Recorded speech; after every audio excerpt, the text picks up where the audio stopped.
మీ వ్యాపార ప్రకటనలకు ఇంటర్వ్యూలకు సంప్రదించండి 9539 345 345. నమస్తే. సామాన్యుడి చేతిలో సామాజిక అస్త్రం నెంబర్ 1 న్యూస్కి స్వాగతం. నేను రవీంద్ర. కూటమి ప్రభుత్వంపై ఒక రకమైనటువంటి అసంతృప్తితో నిరాశ నిస్పృహల్లో ఉన్నారు రాష్ట్ర ప్రభుత్వ ఉద్యోగులు అనేది ఇప్పుడు చర్చనీయాంశమైనటువంటి టాపిక్గా మారింది. నిజమే, వాస్తవం అది. ఎందుకంటే ప్రభుత్వ ఉద్యోగులు ఆందోళనకు సిద్ధమవుతున్నారు. త్వరలోనే వారి కార్యాచరణ అనేది స్టార్ట్ కాబోతుంది. ఇప్పటికే ఒక రకమైనటువంటి ఇండికేషన్ ఇచ్చారు. మాతో పెట్టుకోవద్దు, మీరు మమ్మల్ని మోసం చేస్తున్నారు అని చెప్పి ఒక రకమైనటువంటి విధానంతో వారు అడుగులు ముందుకు పడుతున్నాయనే చెప్పాలి. ఏదైతే ఎన్నికలకు ముందు ఇచ్చినటువంటి వాగ్దానాలు కానీ హామీలు కానీ, అంటే రాష్ట్రంలో ఉన్నటువంటి ప్రభుత్వ ఉద్యోగుల అంశానికి సంబంధించి ముఖ్యంగా పిఆర్సి అలాగే సిపిఎస్ చాలా కీలకమైనటువంటి డిమాండ్.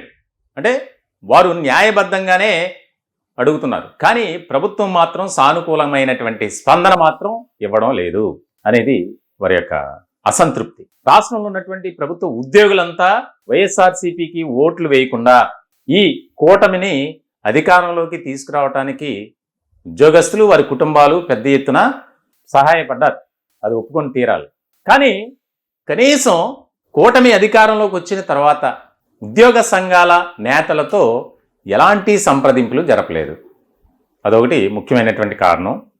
దీనికి సంబంధించి 2019 నుంచి 2024 వరకు దాదాపుగా ప్రభుత్వ ఉద్యోగుల డిమాండ్ల సాధన కోసం పోరాటం చేసి రోడ్డెక్కినటువంటి నేతలను కానీ ఉద్యోగస్తులను కానీ వారిపై 3000కు పైగా కేసులున్నాయి.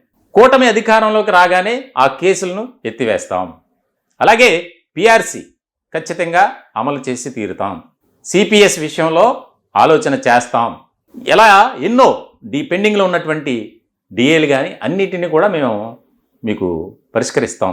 కాబట్టి మమ్మల్ని నమ్మండి, మాకు ఓట్లు వేయండి, కూటమిని అధికారంలోకి తీసుకురండి, రాష్ట్రంలో ఉన్నటువంటి ఉద్యోగస్తుల వెల్ఫేర్ అనేది మాకు ముఖ్యం అని చెప్పారు. కానీ అధికారంలోకి రాగానే ఆ మాటను విస్మరించింది కూటమి. కాబట్టి మేమేంటో చూపిస్తాం, మా తడాక ఏంటో చూపిస్తాం, మమ్మల్ని వాడుకుని వదిలేస్తారా, మేము ఎలా కనిపిస్తున్నాం అని చెప్పి ఉద్యోగ సంఘాల జేఏసీ ఈ మధ్య వార్నింగ్ ఇచ్చింది ప్రభుత్వానికి. దానికి సంబంధించి లీడ్ చేస్తున్నటువంటి విద్యాసాగర్ చాలా సీరియస్గా మాట్లాడారు. ఇతర ఉద్యోగ సంఘాల నేతలతో కీలకమైనటువంటి సమావేశం కూడా జరిగింది. ఏ విధంగా మనం ముందుకు వెళ్ళాలి, మన డిమాండ్ల సాధనకై ప్రభుత్వంపై ఎలాంటి ఒత్తిడి తీసుకురావాలి. ఇక్కడ మనం ఏమి గొంతెమ్మ కోరికలు కోరడం లేదు. మన అంశానికి సంబంధించి ఏవైతే న్యాయబద్ధంగా ఉన్నాయో అవే మనం అడుగుతున్నాం. వాటిని కూడా చేయకపోతే ఎట్లా? అలాంటప్పుడు మాకెందుకు మాట ఇచ్చారు, మాకెందుకు ప్రామిస్ చేశారు, వాగ్దానం చేశారు, హామీలు ఇచ్చారు? ఈ రకమైనటువంటి నిరాశ అసంతృప్తి వ్యక్తం చేస్తున్నారట. ఇప్పటికే ఆర్టీసీ కార్మికులు రోడ్డెక్కినటువంటి పరిస్థితి. వారు శాంతియుతంగా నిరసన చేస్తున్నారు బ్యాడ్జీలు పెట్టుకొని. ఇప్పుడు ఆగస్టు 15న రాష్ట్రంలో ఉన్నటువంటి మహిళలకు ఉచిత బస్సు ప్రయాణం అన్నారు. మరి దానికి సంబంధించి సరైనటువంటి రీతిలో స్థాయిలో బస్సులు ఉన్నాయా, స్టాఫ్ ఉన్నారా, అవేమి ఆలోచించకుండా మీరు అనౌన్స్ చేశారు. మంచిదే, కానీ ఇవి కూడా చేయాలి కదా. అలాగే కార్మికులకు సంబంధించి ఎవరైతే చనిపోయినారో వారి కుటుంబంలో ఒకరికి ఉద్యోగాలు, అది కూడా చేయట్లేదు. ఇలా ఎన్నో జీతాల పెంపుదల, అనేక అంశాల గురించి ఆర్టీసీ కార్మికులు రోడ్డెక్కారు, శాంతియుతంగా చేస్తున్నారు. విధులు నిర్వర్తిస్తూనే వారి యొక్క డిమాండ్ల సాధనకై పోరాటం చేస్తున్నారు.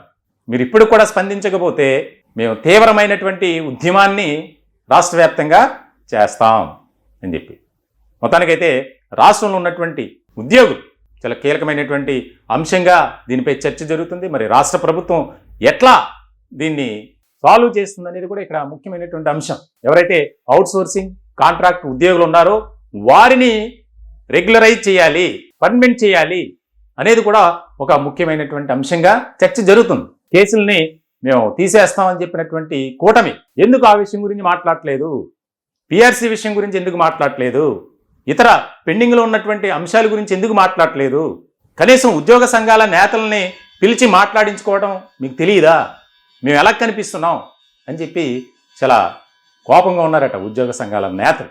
దీనికి సంబంధించి త్వరలోనే సమ్మె నోటీస్ కూడా ఇవ్వబోతున్నట్లు తెలుస్తుంది. దీనికి సంబంధించి మరి ఏ రకమైనటువంటి విధానంతో రాష్ట్ర ప్రభుత్వం అడుగులు వేస్తుంది అనేది కూడా ఇక్కడ ముఖ్యమైనటువంటి అంశంగా చూడాలి. రాష్ట్రంలో ఉన్నటువంటి ప్రభుత్వ ఉద్యోగులకు కూటమి ఇచ్చినటువంటి హామీలు వాగ్దానాలని నెరవేర్చే క్రమంలో ఎట్లా ముందుకు వెళ్తుందనేది ఇక్కడ ముఖ్యమైనటువంటి అంశంగా మనం చూడాలి. ఈ అంశానికి సంబంధించి మీ అభిప్రాయాలు కామెంట్ రూపంలో తెలియజేయండి. దయచేసి మా ఛానల్ని సబ్స్క్రైబ్ చేసుకోండి. Thank you.